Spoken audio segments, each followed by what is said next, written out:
नमस्कार विद्यार्थियों, आज हम प्रेमचंद द्वारा लिखित उपन्यास गोदान में गाय के महत्व पर चर्चा करेंगे। गोदान जो शीर्षक है वह स्वयं ही गाय के दान से जुड़ा हुआ है। तो इस वृत्त उपन्यास का नाम प्रेमचंद ने गाय और उसके दान के ऊपर क्यों लिखा, इसमें गाय का इतना महत्व क्यों है इस उपन्यास में, इसी विषय पर हम बातचीत करेंगे।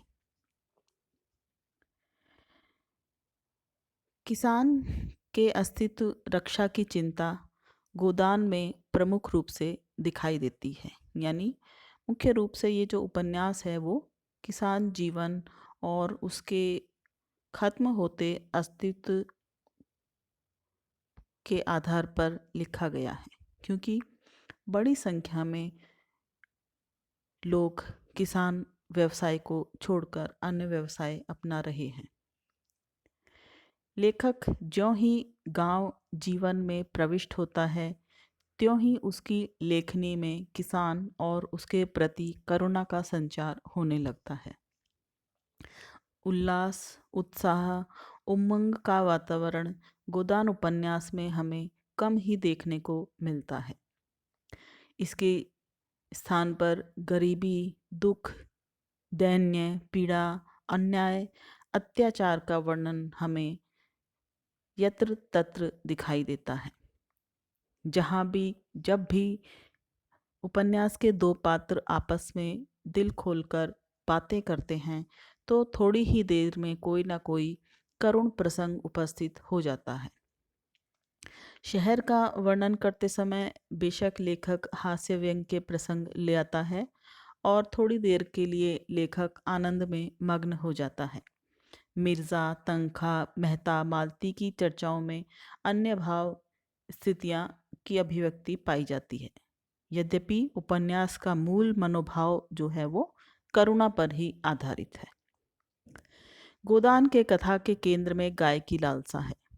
संपूर्ण उपन्यास में किसी न किसी रूप में गाय मौजूद रहती है। उपन्यास के आरंभ में प्रेमचंद लिखते हैं, हर एक गृहस्थ की भांति होरी के मन में भी गऊ की लालसा चिरकाल से संचित चली आती थी। यही उसके जीवन का सबसे बड़ा स्वप्न, सबसे बड़ी साध थी।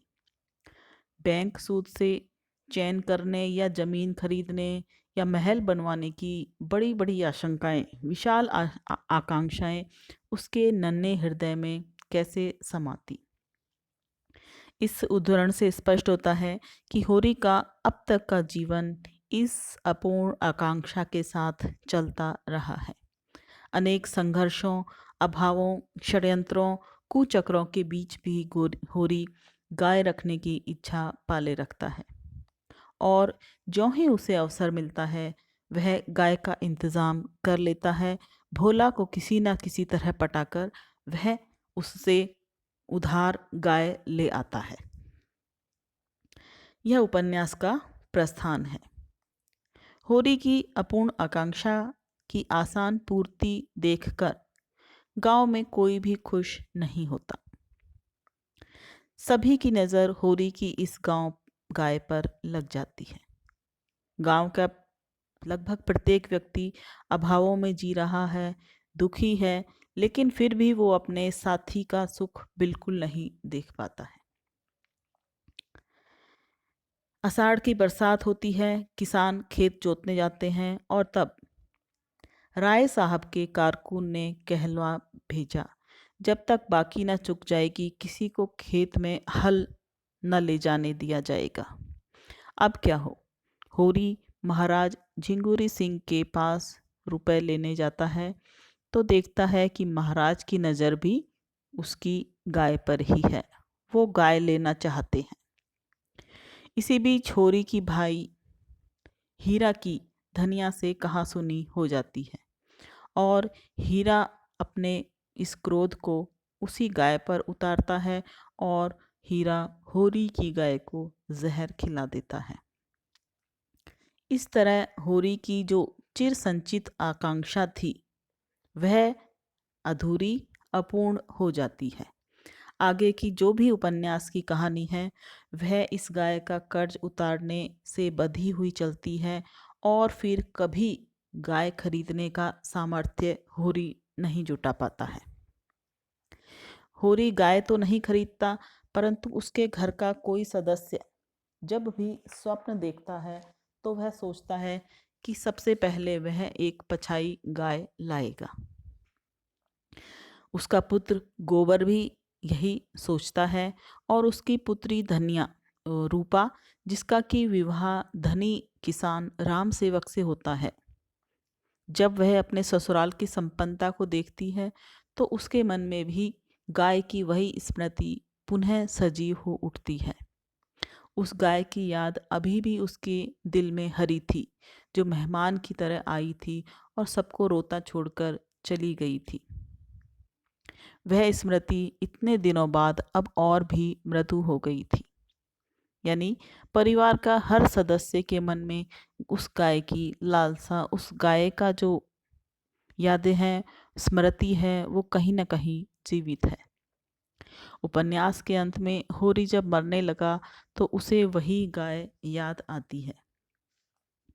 धनिया से कहे अंतिम शब्दों में भी वह उसी गाय की चर्चा करते हुए कहता है, अब जाता हूँ, गाय की लाशा मन में ही रह गई।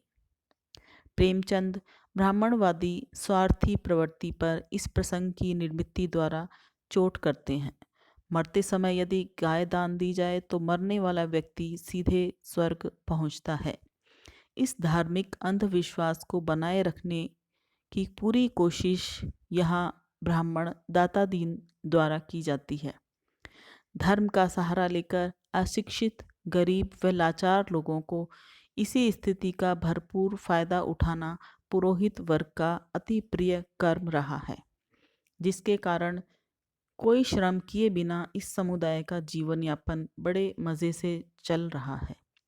गाय का दान करने से होरी की आत्मा को मुक्ति मिलेगी, यह अंधविश्वास पक्का करने के लिए दाता दीन धनिया से गाय का दान करवाना चाहता है।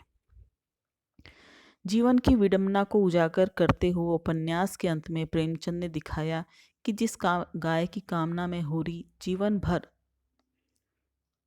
दुख पाता रहा, उसने अनेक कष्ट झेले, उसने बहुत से लोगों का अपमान सहा, पर वो गाय नहीं खरीद सका और मरते समय वही ब्राह्मण दाता दीन उसी गाय की मांग कर रहा है। गोदान की इस परंपरा पर चोट करते हुए धनिया कहती है, महाराज, घर में न गाय है, न बछिया, न पैसा, यही पैसे हैं और यही इनका गोदान है। इस तरह हम देखते हैं कि गोदान की कथा एक श्रमजीवी तबका गाय पालने की छोटी सी आकांक्षा से संबंध रखता है। गाय गोदान की कथा को नियंत्रित करती है, उसे नया मोड़ देती है, उसे गति देती है, अनेक पात्रों के चरित्रों को खोलती है, लेखक की मान्यताओं को उजागर करती है और वह जीवन की चरम उपलब्धि की प्रतीक बन जाती है। अपूर्ण आकांक्षा का प्रतिरूप भी वो गाय ही है। एक स्तर पर यह उपन्यास होरी धनिया की कहानी होते हुए भी अपूर्ण आकांक्षा की मृग मारीचिका की कहानी बन जाता है। इस प्रकार से यह गाय जो है संपूर्ण उपन्यास में मरने के बाद भी लोगों के मन में कहीं न कहीं एक लालसा के रूप में, एक स्मृति के रूप में जीवित रहती है। इस दृष्टि से देखें तो गोदान शीर्षक की सार्थकता भी इसी गाय की लालसा और उसकी स्मृति में छुपी हुई है। इस हिसाब से यह जो शीर्षक है, यह उपन्यास के लिए सर्वथा सार्थक शीर्षक सिद्ध होता है।